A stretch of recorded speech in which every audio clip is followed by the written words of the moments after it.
Sonnet 15 by Shakespeare کہتا ہے، چونکہ ہر چیز اپنے بام عروج پر پہنچ کر سڑ مر جاتی ہے، میرے محبوب تیری جواں صورت بھی تاریک رات میں بدل جائے گی، سن پھول جائے گی، مگر میں تیرے اس پرفیکٹ حسن کو اپنی شاعری میں ڈال دوں گا، حسن کو امر کر دوں گا۔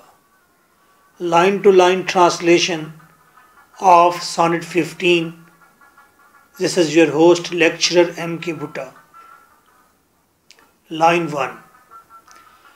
جب میں دیکھتا ہوں ہر شے جو جواں ہوتی ہے اپنی جوانی محدود وقت تک ہی قائم رکھ سکتی ہے، اور دنیا تو محض ڈرامہ کی بڑی سٹیج ہے جو کچھ بھی نہیں مگر دکھاتی ہے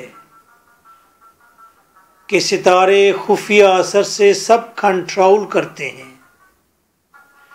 جب میں دیکھتا ہوں کہ انسان تو محض بے وقوف پودوں کی طرح نشو نما پاتا ہے، اور یہ پودے پھلتے پھولتے ہیں اسی آسماں تلے، حاصل کر لیتے ہیں بھرپور جوانی کی طاقت، مگر عروج جوانی سے زوال کو آتے ہیں اور پھر ختم ہو جاتی ہے۔ یہ حسن و جوانی انسانی یادداشت سے مٹ جاتی ہے۔ پھر خیال آتا ہے کہ قیام تو تیرا غیر مستقل غیر یقینی ہے محبوب، اور جب کہ تو جواں بھی ہے میرے سامنے بھی ہے، اور یہاں بے پرواہ وقت لڑ رہا ہے تباہی کی دیوی سے، دونوں ہی تیری جوانی کی روشنی کو آندھی رات میں بدل دینا چاہتے ہیں، اور میں وقت سے اعلان جنگ کرتا ہوں تیری محبت کی خاطر۔